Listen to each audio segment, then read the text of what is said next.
Getting to Maybe is a must-read book if you are going to law school. It is a best-selling book written by Professor Jeremy Paul and Professor Richard Michael Fischel. I purchased the first edition of Getting to Maybe back in 2007 before I went to law school. It helped me tremendously in thinking like a lawyer and excelling on exams. It is very unique in that the book has a strong focus on what actually matters, which is excelling on a law school final exam. Their book helped me to graduate as the #1 student in my class out of over 200 students. And now they have released a second edition, which contains even more valuable advice for incoming law students. And we're going to be talking about what they added to the second edition in this interview. I hope you enjoy the interview as much as I did.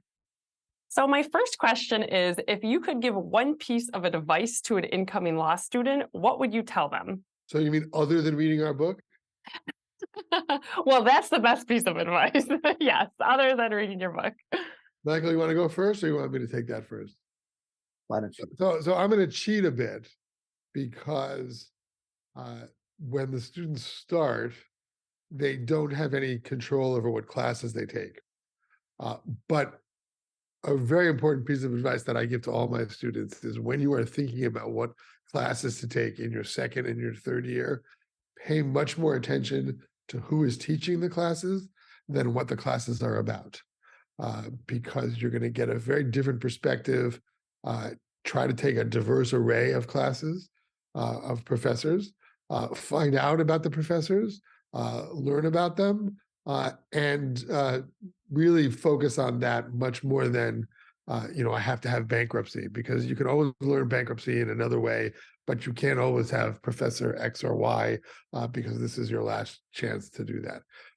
But since that does not cover 1L year, I'm going to really look more now towards how to live your life more than how to succeed on exams. So law school is very exciting, and it's really going to change your life for the better. I think almost everybody who goes to law school ultimately decides that. But it requires sacrifices. You have to put in a lot of time and energy. And if you attack it by saying, I'm going to keep doing everything I was doing same way before as I'm doing now, you're going to overload yourself. You're going to be highly stressed, and you're not going to have a great time. On the other hand, I think that just saying I'm going to completely abandon my prior life and now devote every waking moment to law school will be dispiriting and exhausting. So the piece of advice I would give to incoming 1Ls is think about what you can afford to give up, what things you can't do, you can go a year without doing, but don't be unrealistic about it. Don't think, well, I'm going to give up everything. If it's really important to you every Friday night to go to the movies, well, then keep going to the movies every Friday night. And that's just one example. But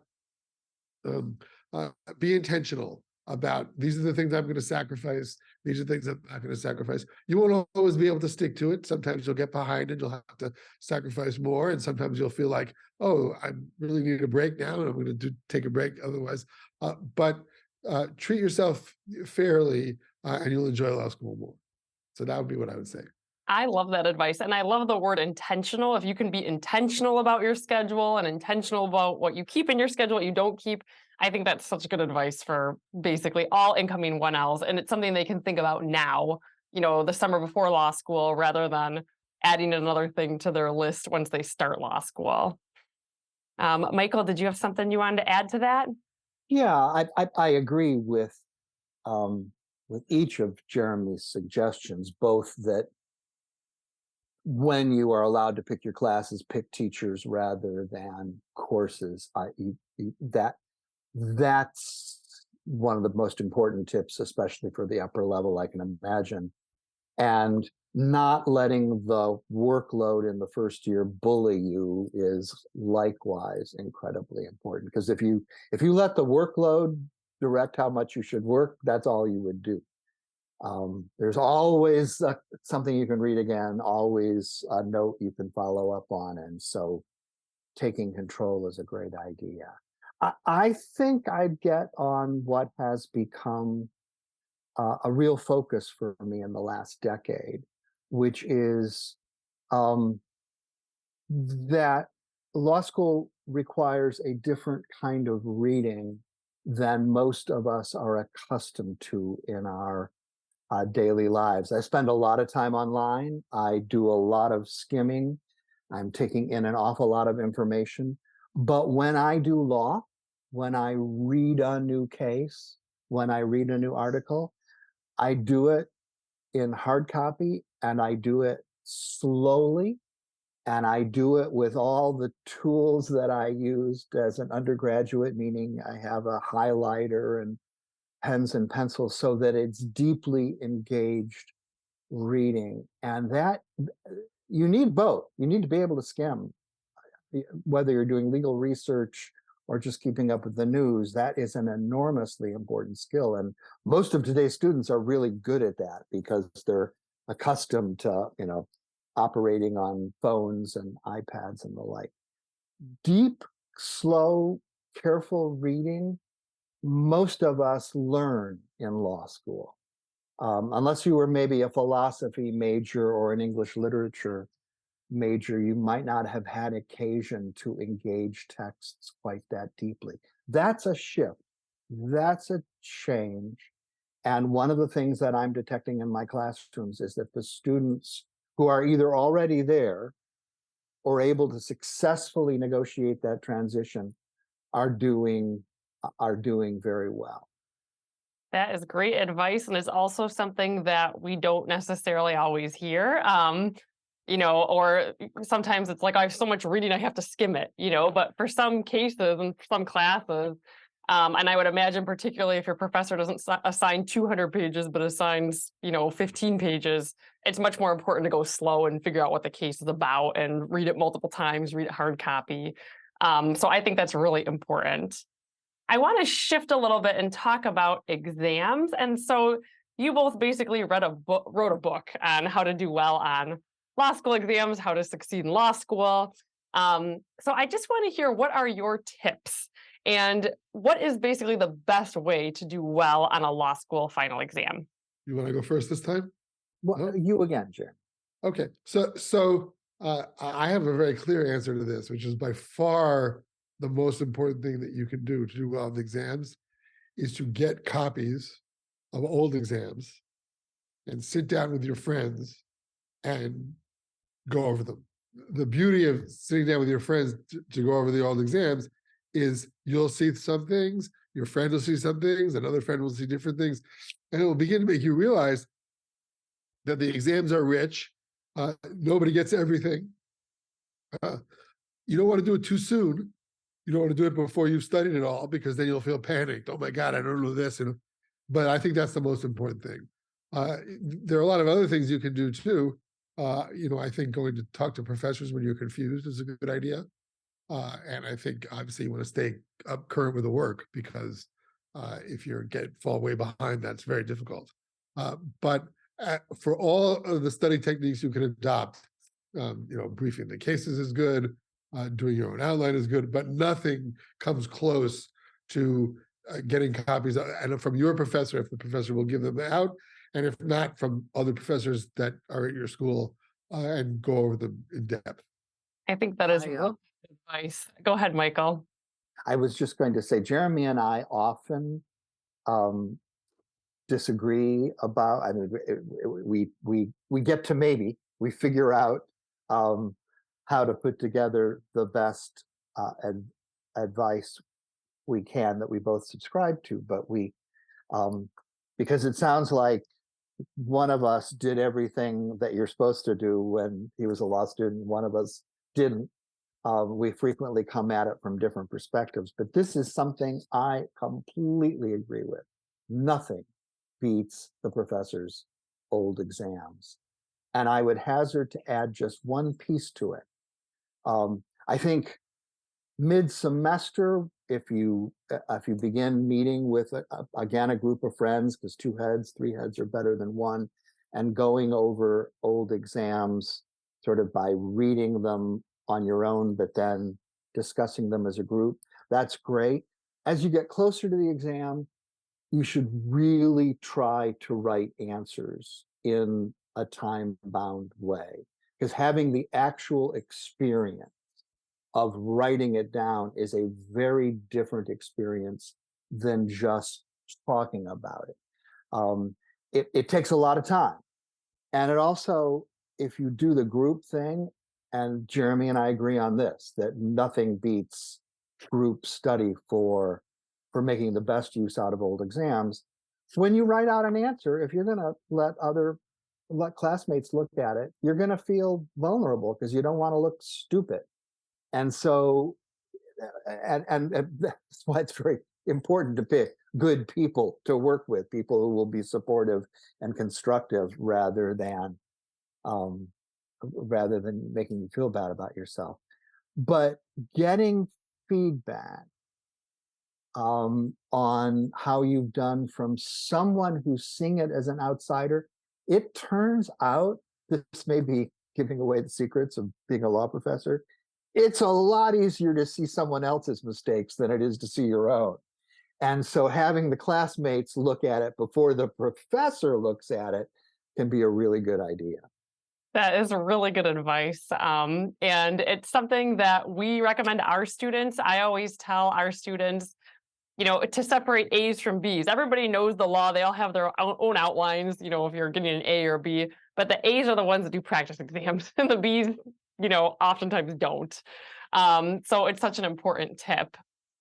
When you grade exams at the end of the semester and you have hundreds of exams to look at, how do you separate as professors the A's, the B's, and the C's? Do you find it difficult to assign a grade, or is it pretty clear what students are getting which grade? I know that when I was in law school, I would think about this a lot. Like, is it kind of arbitrary, or is there a pretty good system? If I'm, doing what I'm supposed to do, I'm actually going to get the A that I hopefully deserve. We had a T-shirt when I was in law school, when I was a student, and the T-shirt said "grades are random." And we frequently felt that they were, because it was frequently the case that the people who seemingly studied all the time or really had a course down and were really stars in the classroom, didn't do that well on the exam. And then someone you never even heard of, turns out to be the star of the class. We addressed that in getting to maybe that the key thing is the right kind of preparation and understanding what the exam is asking you to do. But from the professor's perspective, and this was the perspective Jeremy and I took when we decided to write Getting to Maybe, let's tell students what it is we're looking for when we're grading so that they won't feel like grades are random, because Lord knows no one did that for us when we were students. And there's still precious little of it going on in the legal academy. So the way you put the question asked something that is almost technical, which is getting down to the practical aspect of grading. How do I sort out what I think of as great from the weak? And the answer is I do the grading in 2 stages. I read as many, it used to be blue books, now they're typescripts, and I follow my own advice, so I read them in hard copy, as many as I can from the class, and I have my wife hide all the red pens. I'm not allowed to put any ink on any exam. When I taught at Miami and I had classes of 120 and 130, I would read maybe a third of the class. At UConn, we have much smaller classes, which is really a blessing. And so I will typically read a half or even more. And what I'm looking for is, I know what I think I asked. I want to find out what the students think I asked. And I would say 80 to 90% of it is overlap, that even if they didn't handle it well, they were chasing dogs up the same tree I was. But I always learn from doing that read. It's like someone has seen something that I hadn't intended, but it's a pretty good point. And so I want to adjust my expectations, or it could turn out something that I thought everyone would get, only a handful do, and that becomes a bigger deal in terms of the grading. So I do that. And then I go from that kind of holistic, just looking at each exam and taking as much time with it as I can to try to understand how they've grappled with my questions. Then I have a spreadsheet and I grade each answer on each exam on a 0 to 4 scale. Because I've read a whole bunch before, I have a feel not only for my natural sense of what a competent answer looks like, but also how did my teaching reflect itself in this class? Sometimes you get classes who everyone gets it, and sometimes you get classes where there's just more struggling. And I grade questions separately on the spreadsheet. And truly, Ashley, I let a formula sort out the raw scores, and whatever curve our law school likes to change curves every once in a while, shake things up. Whatever curve they tell me I have to apply, I just apply that in the column following the raw scores. And so the numbers do the work. That said, I can tell the A exams and I can tell the C exams as I'm reading them. There is a clarity and a cogency and a competence in the A answers, and there is a flailing at the bottom. And the B's, I know that we're in the middle, but I don't have to sweat it because the numbers are going to do the work for me.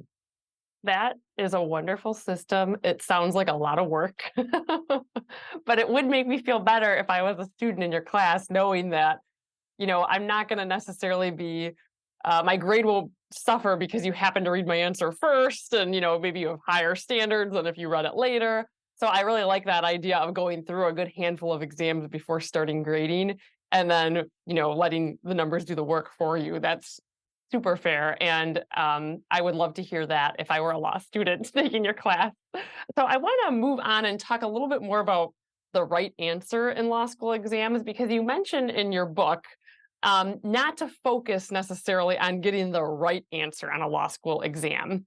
So can you discuss what this means and how students can use uncertainty to their advantage?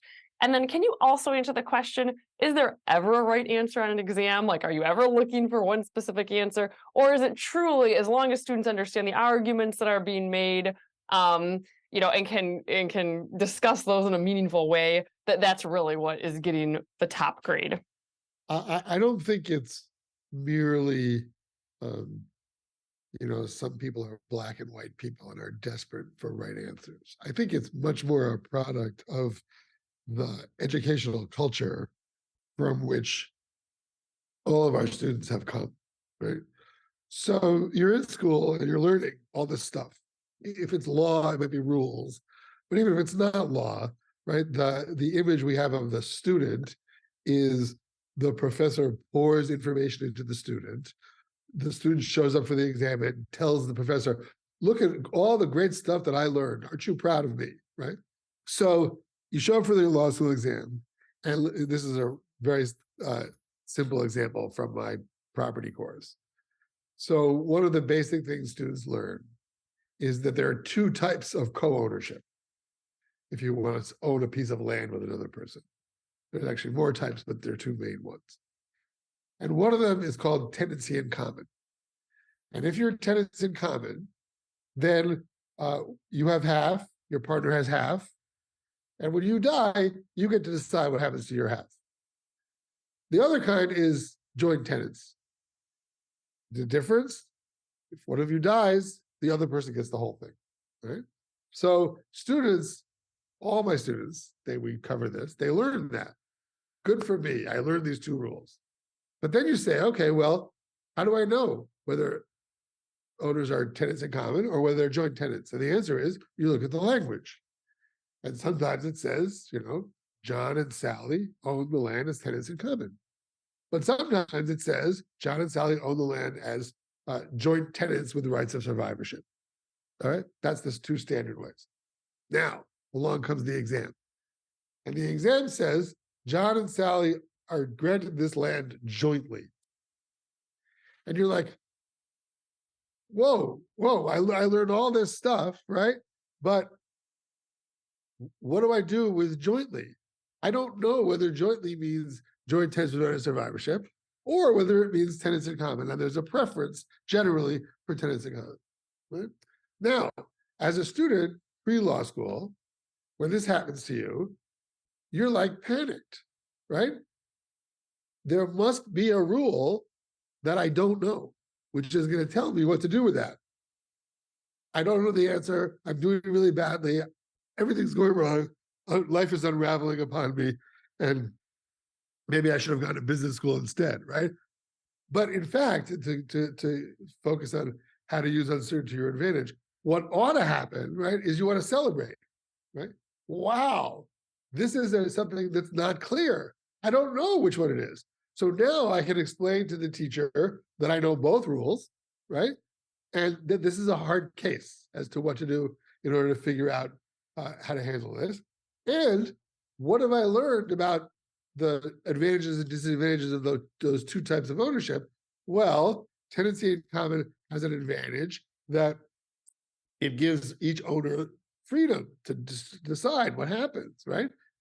And joint tenancy has an advantage because it provides each owner security if anything happens to somebody.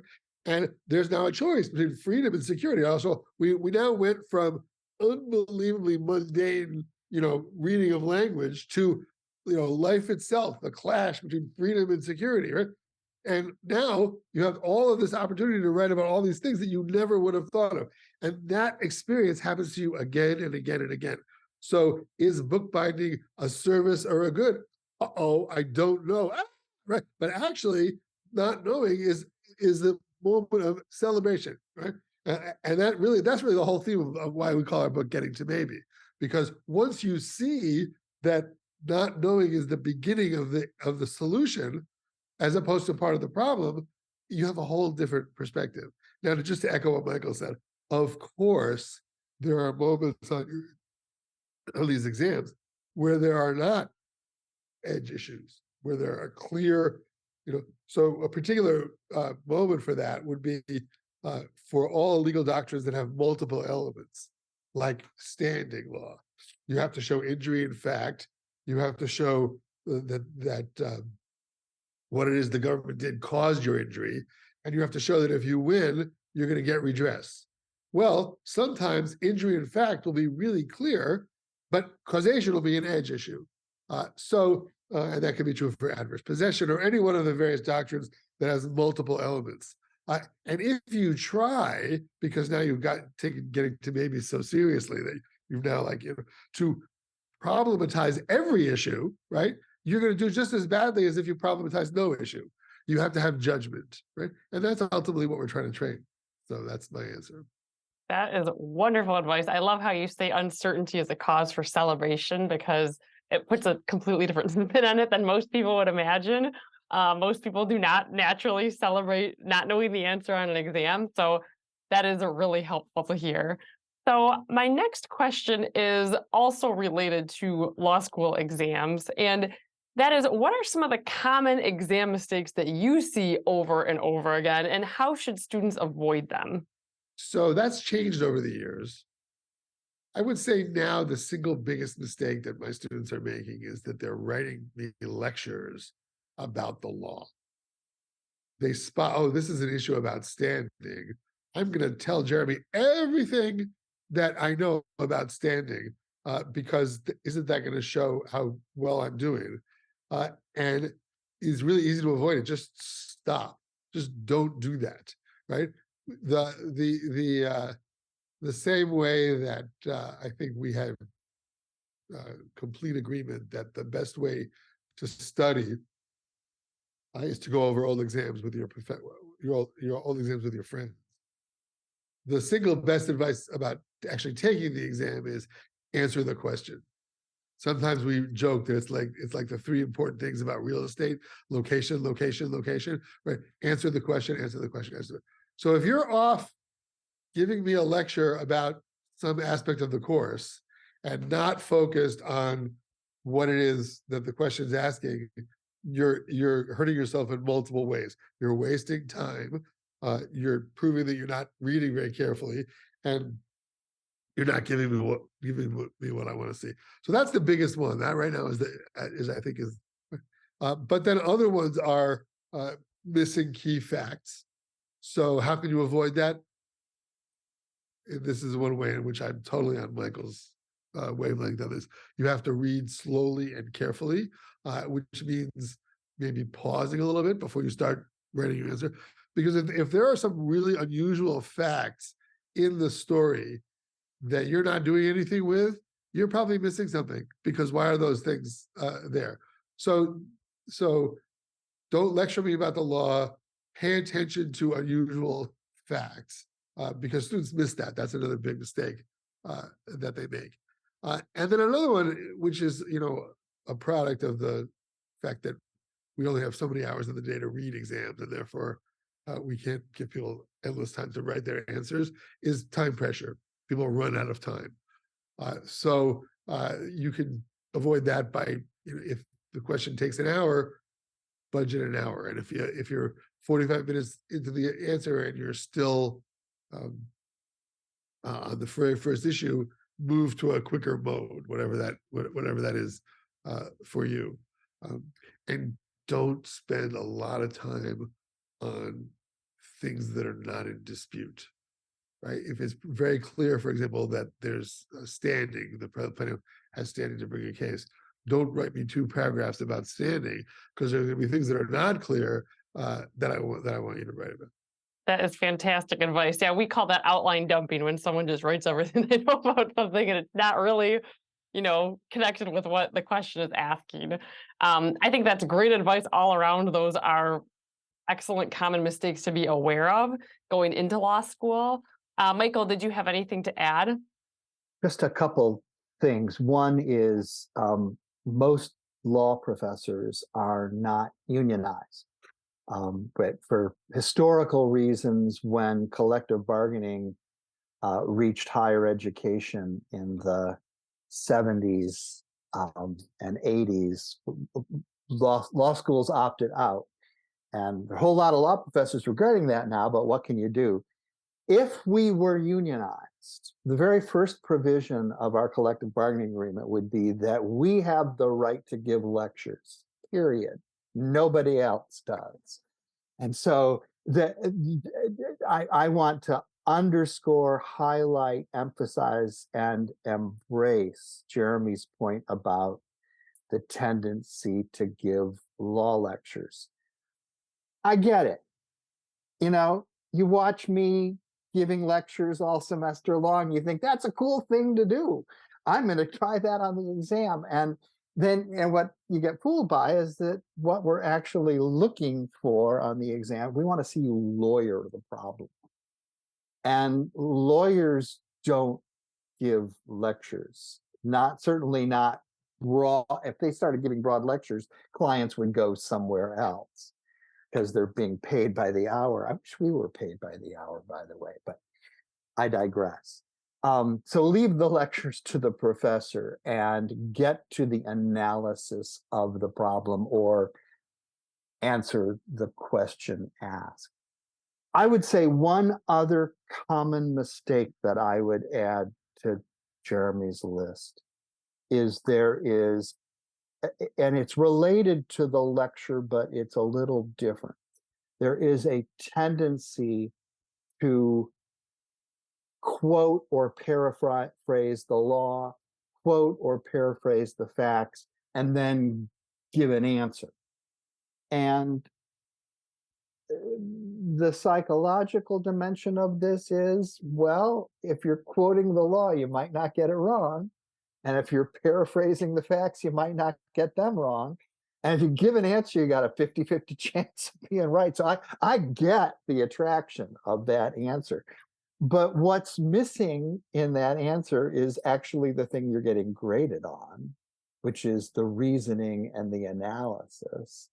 And so all the time you spend lecturing or quoting or paraphrasing, you're not analyzing and arguing, and we are rewarding on the basis of analysis and argument.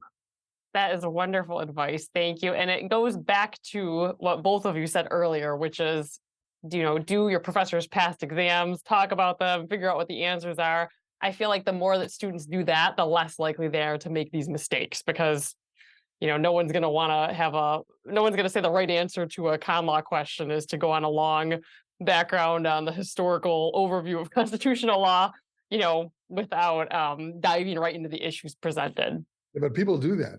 They do. That's the people do that. That's one of the problems, right? Because that's a way that they can just demonstrate to you that they paid attention in your course, right?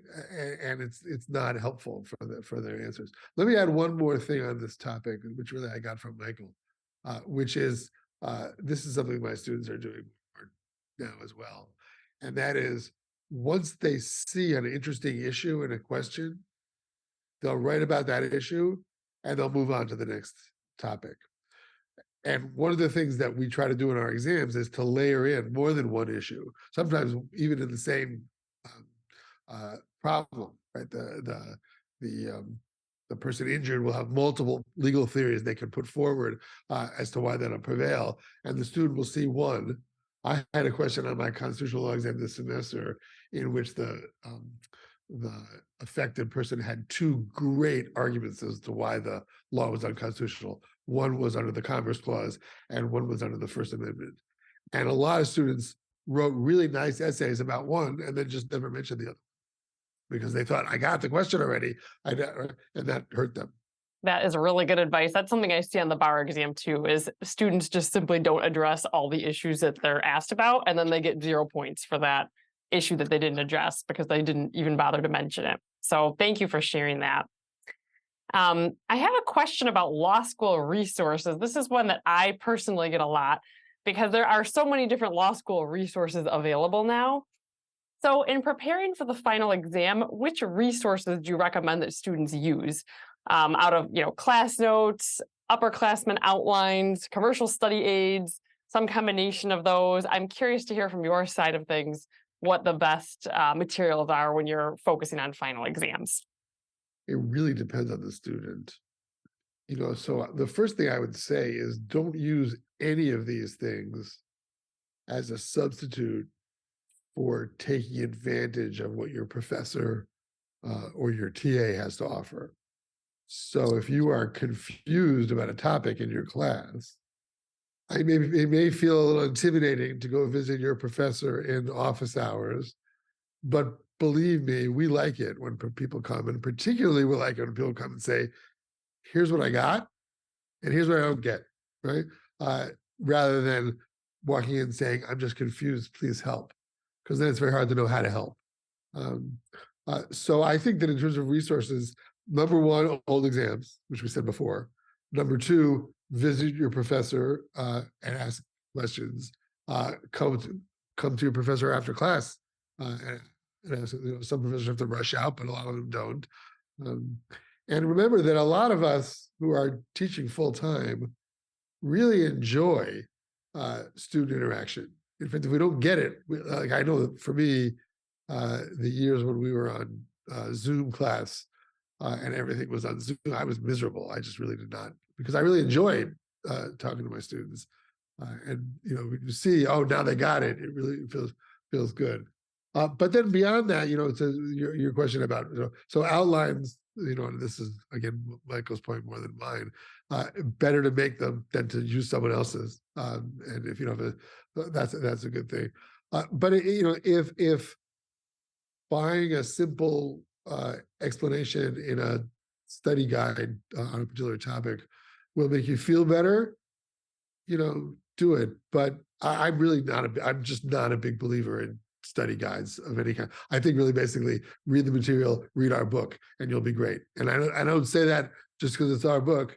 I say that because the reason why we wrote the book that we did is because we think that the much more important thing for students to focus on is what will be different about what's asked of me now from what's been asked of me before. And nobody will tell you that. right? So until you go through your first round of exams, and then all of a sudden you go, oh yeah, now I see it. But it's better to do it earlier on. So Michael, you have a lot just more to say about this than I do. Yeah, we're very much in agreement on most of it. I think I might emphasize your own class notes um, a, a bit.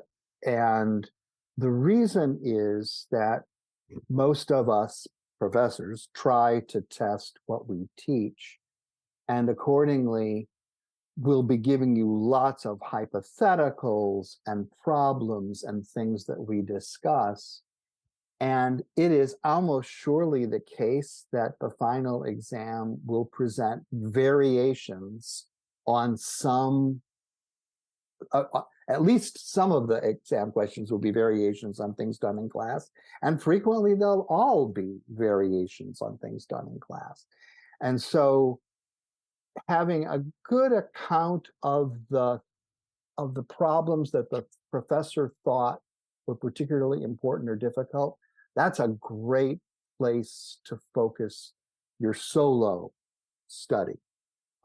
And then doing old exams with classmates can help you see how the professor takes the stuff from class and puts it in an exam setting. So I think class notes can be very helpful.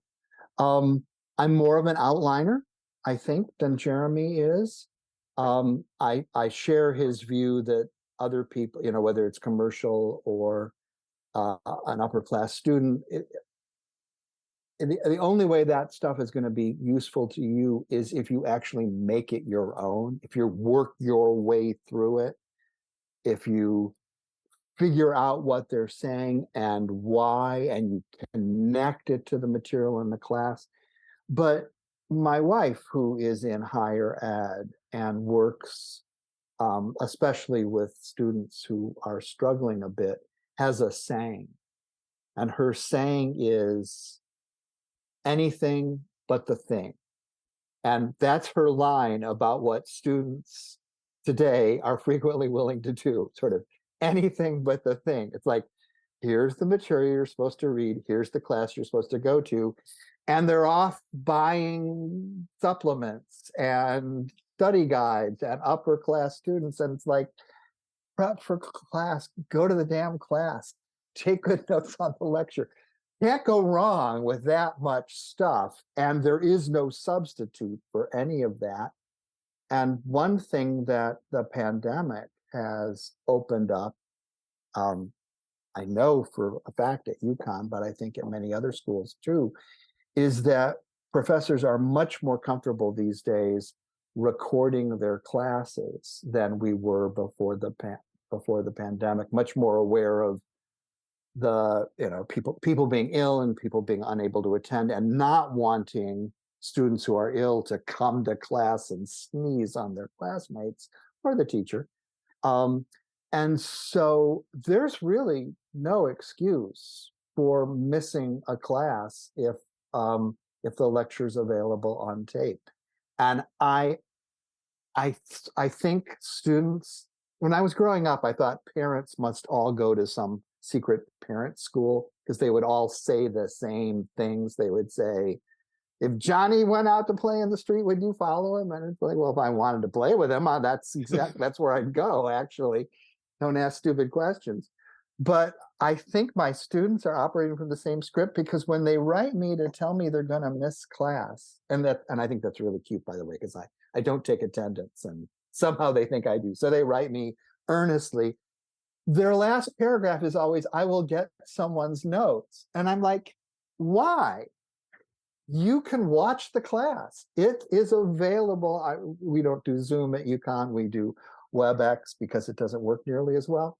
And the students can watch the whole thing. Why would you want someone else's secondhand account? So anything but the thing, do the thing.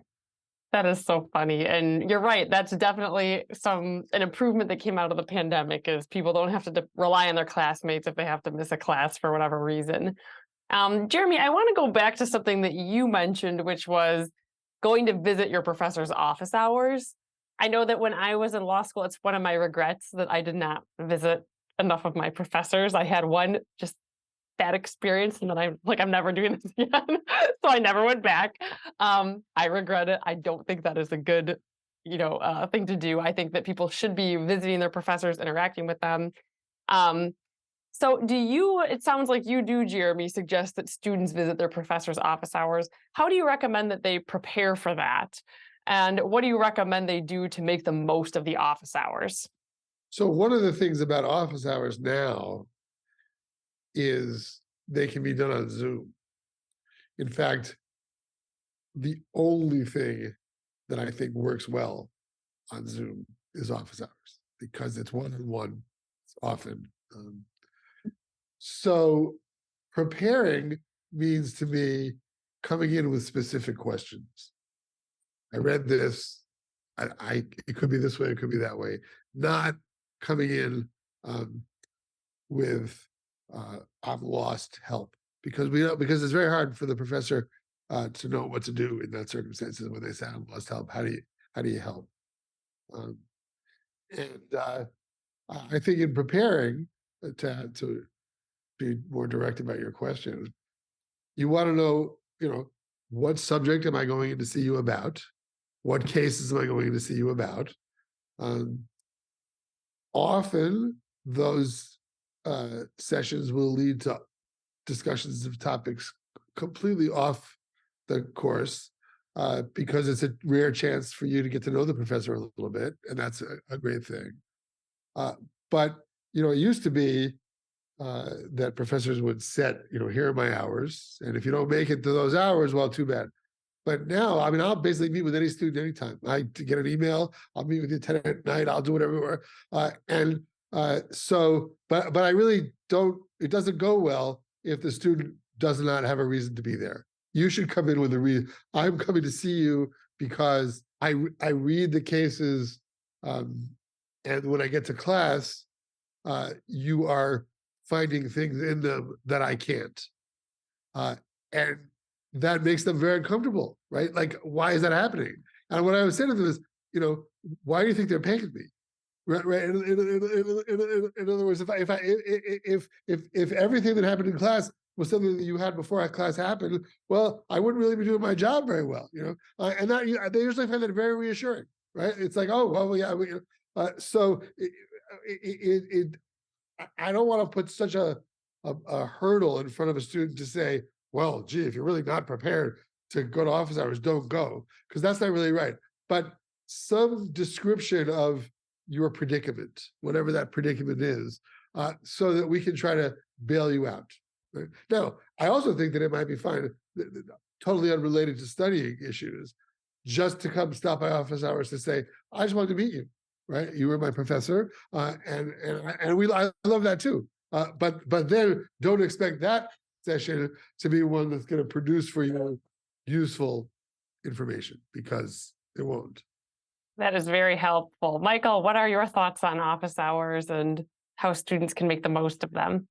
Very much in agreement with Jeremy's. I would add an anecdote from last December. I typically set up a lot of office hours in the run up to the final exam, especially if I'm teaching a 1L class, which I almost always am. They are eager beavers and frequently have lots of questions. So I'll typically have like 3 o'clock to 6 o'clock Monday through Friday before the exam and invite them. And since I'm doing that on Zoom or Zoom equivalents these days too, I have found that, undergraduate, when they're living in the dorm and they can walk to your office, it's one thing, but my law students are all over the state of Connecticut or in Massachusetts. And so they love it that we can do office hours online. If someone has something they want to talk to me about in person, I will make that happen. But most of them, most of them don't seem to need that. So I had office hours last December in the run up to the contracts exam, and I was never lonely. But there were two students who came at the beginning, and we'd always ask, if it was okay with everyone, if people just stayed, and people just stayed, and two were there the whole week long, and two of them booked the class.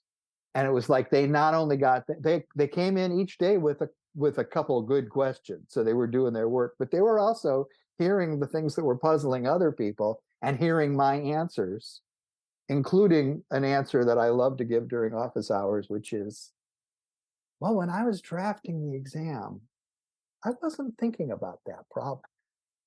Do you want me to answer anyway? And oh no, go on. And then you'll get some smart aleck who will say, when you were writing the exam, were you thinking about this? And like, no, that's not a hint I'm willing to give. But office hours can really pay off because it's an opportunity to get your points of confusion addressed.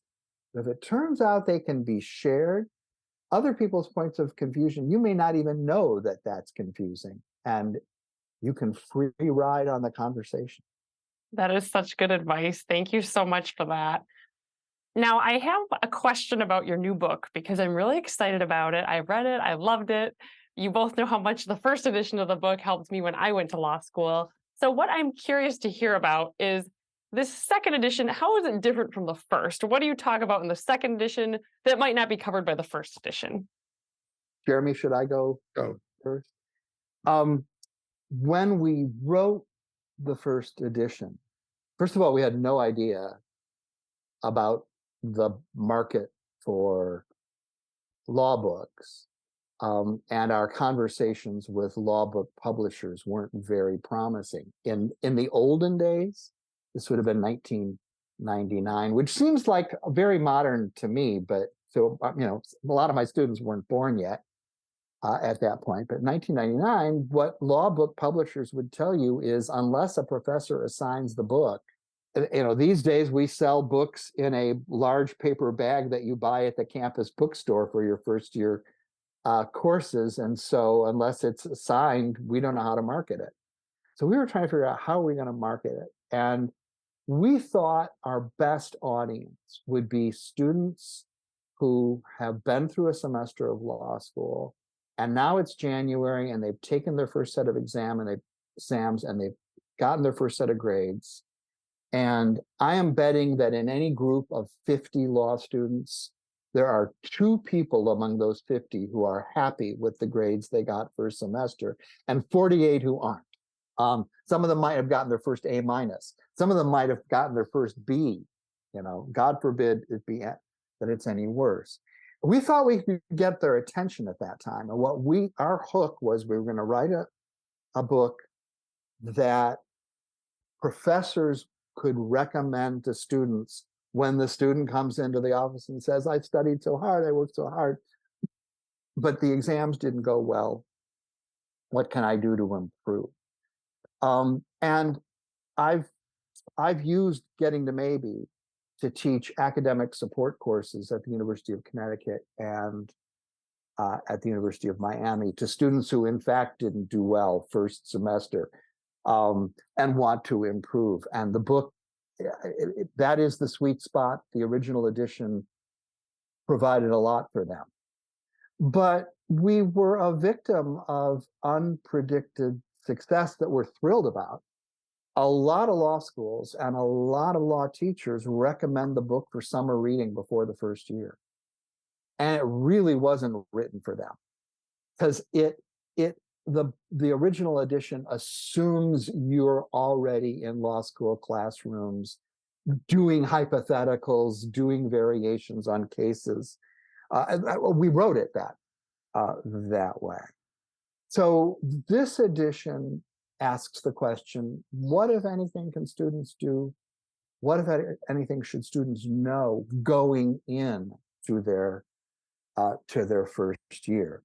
And we have a brand new part 1, 4 chapters that could be from a distance mistaken for how to succeed in law school or how to succeed in studying. But our payoff is that we try to connect every lesson that we offer in those chapters to the exam, to the moment when it really counts. So it's not generalized advice. It's advice that will help you succeed in law school, but the reason it'll help you succeed in law school is it will get you ready for D-Day. So brand new chapters on case briefing, on outlining statutes, on doing your own work, on what we call slow learning that we think would be very useful and comprehensible in the summer before law school. The other two principal ads in this edition, when we wrote the first edition, we scarcely knew any law professors who were giving multiple choice exams. And today they're fairly common. And I mean, they're so common that I would say every law student will experience at least one and maybe several over the course of their law school experience. So we're not big fans of the multiple choice exam. We think that law is about negotiating terrain of ambiguity, and multiple choice ain't a great way to do that. In addition, we think students learn to see ambiguities that their professors pretend aren't there. And so they get trapped by not giving the answer the professor's looking for. Whereas if it were an essay exam, they could defend it and probably do very well. So we have a chapter on multiple choice that's designed to show the tricks of how professors turn a field of study that is all about argument and ambiguity, how they turn it into black and white questions, and how they hide the answers, and how they appeal to that insecurity Jeremy mentioned earlier. It's like, oh my God, I don't know the rule for that, and thus trick you into picking a false foil. The other new section is actually born of an experience that Jeremy and I have both been blessed with having multiple times, many times since the publication of the original book, which is we have been asked by our own schools and by other schools to give exam taking workshops to first year students before they take their first set of exams. And so we've been out in the field and we've been doing it at home, and sometimes we're able to do it together, which is the most fun. Sometimes we go out there on our own, and we developed an exercise that gives the students a little bit of law, so everyone's operating from the same page. Don't have to rely on what you've learned in your classes. We tell you the law you need, gives you a sample exam question, and then gives a series of, I think in the book, it's 8 answers, each of which gets a little bit better than the last, and virtually all of which showcase the mistakes you were asking about earlier. So they will see answers that actually to a 1L will look really good, and then only to learn this is not this isn't the one that you want, that's going to get you an A. So this exercise, which is then a launching pad to a series of, we give exam questions and contracts towards property and con law, figuring most students take most of those courses in the first year. And we give them the law, give them an example, give them a sample answer, and then we do a critique of the sample answer so the students can see what we liked in the answer. That if you're going to follow our advice and work with the professor's old exams, using that chapter as a template for what critiques students should offer each other, what mistakes they should be looking for, be a great on-ramp to the professor's old exams. Thank you so much. That's a wonderful advice. And I think it captures a lot of the differences between the first edition and the second edition of Getting to Maybe. Jeremy, did you have anything else you wanted to add about the second edition to Getting to Maybe? Well, Michael did a great job, as always. And we talked about this a lot when we were thinking about doing a second edition, because we had to have a reason to do one. It wasn't just certain reviewers have passed. Publishers all want more editions, right? But we only wanted to do this if there was going to be reason. But I would say, just to um, give Michael credit that where it really is due, is that the second edition, in addition to all the things that he mentioned, it's more mature and has more examples and fewer places where we thought we knew what we wanted to say to the students.